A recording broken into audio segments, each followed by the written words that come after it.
ओम शांति। बुद्धि जब पवित्र हो तब ज्ञान अमृत ठहर सके। अब बुद्धि में इतना कचरा डाल दोगे, पवित्र कहाँ रहेगी? और ज्ञान अमृत कैसे ठहरेगा? उसके लिए पहले बुद्धि पवित्र बनानी पड़ती है, तब तो ज्ञान अमृत ठहरे ना। तुम बच्चे समझ सकते हो कि बरोबर बाबा की याद भूल जाती है। बहुत देह अभिमान आने से फिर मित्र संबंधियों आदि तरफ लव चला जाता है। अब देह अभिमान आया तो मुखड़ा किन की तरफ चला जाएगा? मित्र संबंधी। वो जैसा कहेंगे वैसा करेंगे। श्रीमत बिल्कुल भूल जाएगी कि श्रीमत क्या कहती है। कोई को भी मोह का भूत ना आए, ये बहुत सत्यानाश कर देता है। मोह भी कम चीज नहीं है, बहुत ही सत्यानाश कर देता है। एक तो श्रीमत भुलाता है, और जब श्रीमत भूल जाएगी, देह अभिमान आ जाएगा, तो बताओ बाकी विकार तो ऑटोमेटिकली आ जाएंगे। बुद्धि भ्रष्ट हो जाएगी, और भ्रष्ट बुद्धि से बाप की बात कहाँ समझ में आएगी। इसलिए बाबा कहते कोई को भी मोह का भूत ना आए। बाबा को कितने ढेर बच्चे हैं, मोह की बात ही नहीं है। बाबा को मोह, बाबा का मोह नहीं है, प्रेम है, स्नेह है, मोह नहीं है। कितने सारे बच्चे है, कोई मोह की बात है? जब बाबा कर सकते हैं, बाबा तो प्रैक्टिकल सब कुछ करके दिखा रहे हैं ना। बाबा को कितना हमारे प्रति वो रहता है, कितना हमारा ध्यान रहता है ना, पर मोह नहीं रहता है। और मनुष्य आत्माएं मृत्यु संबंधियों का ध्यान करते हुए सोचती है क्या करे, हमारा मोह है ना, मोह तुम्हारा चिपका रहा है तुम्हें। और अगर स्नेह हो ना तो तुम उनको रोंग राइट की पूरी समझ दोगे, क्योंकि स्नेह है। तुम कैसे देख सकते हो किसी को गिरते हुए? बाप हमको रोज समझाते हैं। क्यों समझा रहे हैं? जाने दो ना, खड्डे में गिरेगा तो समझ जाएगा। अगर हमारा बाप भी हमको आके यही कहता जाओ जाओ खड्डे में गिरो, तुम समझ जाओगे। गिरो तो सही खड्डे में, जब चोट लगेगी ना तो तुम समझ जाओगे। बाबा क्यों इतने समय पहले ही समझाता है? प्रेम है, स्नेह है। और मोह क्या करता है? खुद भी अंधे, वो भी अंधे, और सारे अंधे। मोह अंधा बनाता है। इसीलिए थोड़ा वो इतनी सारी कहानी बनी है। धृतराष्ट्र का क्या था? कोई स्नेह नहीं था, उसको समझ भी तो बैठा के दे सकता था नहीं। अब उसमें कितनी अच्छी कहानी बनाई है। तो शकुनी ने क्या किया? उसकी बुद्धि भ्रष्ट कर दी। अब उसका मोह था, आंखों पे पट्टी थी, बुद्धि पर भी पट्टी थी। मोह था, मोह के चलते उल्टा पुल्टा सब कुछ हुआ। पहली एक्ट उसकी होती थी नहीं नहीं ये नहीं करना है, पर जैसे ही उसका बेटा ऐसे दिखाता था उसमें, जैसे ही वो दुर्योधन मैं वो हाँ कर ले कर ले। ये क्या था? मोह था। सबको कहे नहीं परिवार है, मोह तो होता ही है। ये सत्यानाश करता है मोह। रिगार्ड नहीं दिलाता है, ना दिलवाता है, ना करते हैं।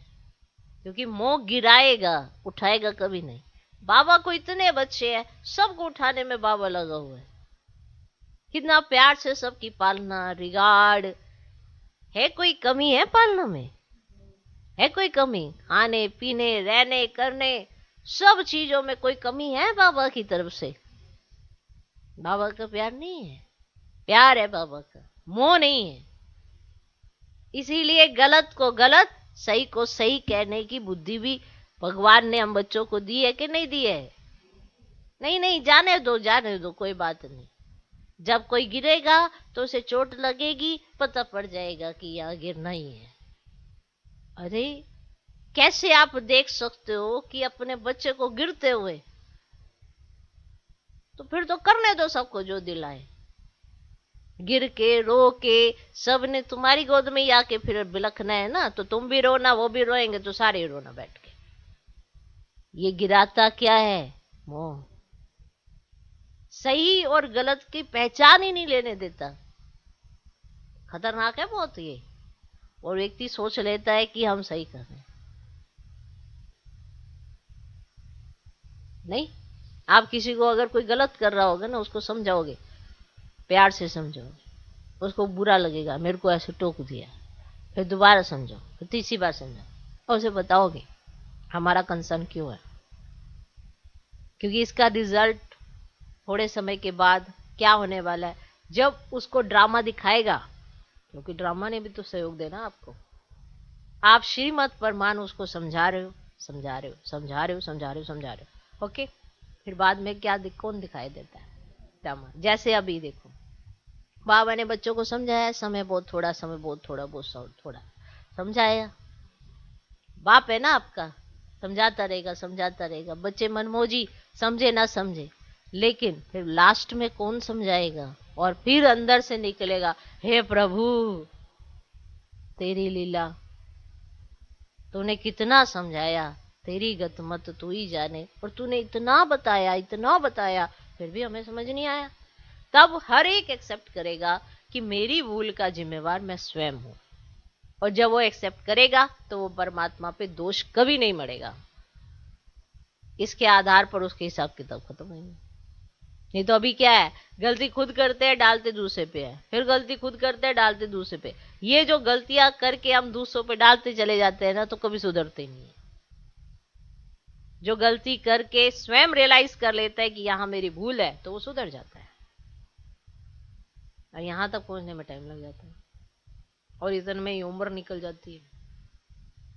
बुजुर्गों से पूछो, उनसे पूछो आपने अपने सारे जीवन में क्या कमाया और क्या महसूसता हो रही है आपको, जिनके लिए किया होगा और आज अपना सिर पटक के रो रहे होंगे कि हमने परमात्मा के लिए तो कुछ नहीं किया, जिनके लिए किया आज वो वैल्यू ही नहीं रखते। वो कहते तुम्हारी ड्यूटी थी, कर दिया तो कर दिया, तो कौन सी बड़ी बात होगी।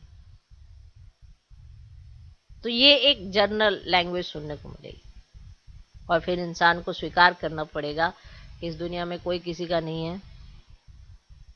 अगर आपको अपना अगला भी सुधारना है या आज भी वर्तमान सुधारना है, तो परमात्मा की याद में रह लो, ताकि आपका भविष्य भी सुधर जाए और वर्तमान में भी आपको सारी प्राप्तियां हो। वरना तो इतना बड़ा परिवार हो, एक कोने में व्यक्ति अगर बीमार हो, कुछ हो, पता भी नहीं लगता। कई बार व्यक्ति इसलिए परिवार बड़ा कर लेता है कि अगर कुछ होगा तो सबको पता पड़ जाएगा, लेकिन ये उसकी अवस्था पर निर्भर करता है कि पता पड़ेगा या नहीं पता पड़ेगा। वरना अच्छा खासा अपने कमरे में गया, आवाज लगाने तक की भी हिम्मत नहीं हो पाती और वो बिलखता रहता अंदर अंदर। अब कभी सोच के तो देखना। और व्यक्ति सोचता है परिवार बड़ा होना चाहिए, संगठन होना चाहिए, सबका बीच में होना चाहिए, तो सहयोग मिलता रहता है। किसी का सहयोग नहीं, वो आपके अपने कर्मों पर मान मिलेगा। अगर आपने अच्छे कर्म किए हैं तो सबका सहयोग मिलेगा, अगर नहीं किए तो चाहे आप हजारों की भीड़ में बैठे हो तब भी नहीं मिलेगा। ऐसे थोड़ा वो बन गए हैं इतने सारे इतिहास। तो मोह भी बड़े खतरनाक है भाई। भगवान कह रहे हैं कोई को भी मोह का भूत ना आए। बाबा को कितने ढेर बच्चे हैं, मोह की बात ही नहीं। ओम शांति।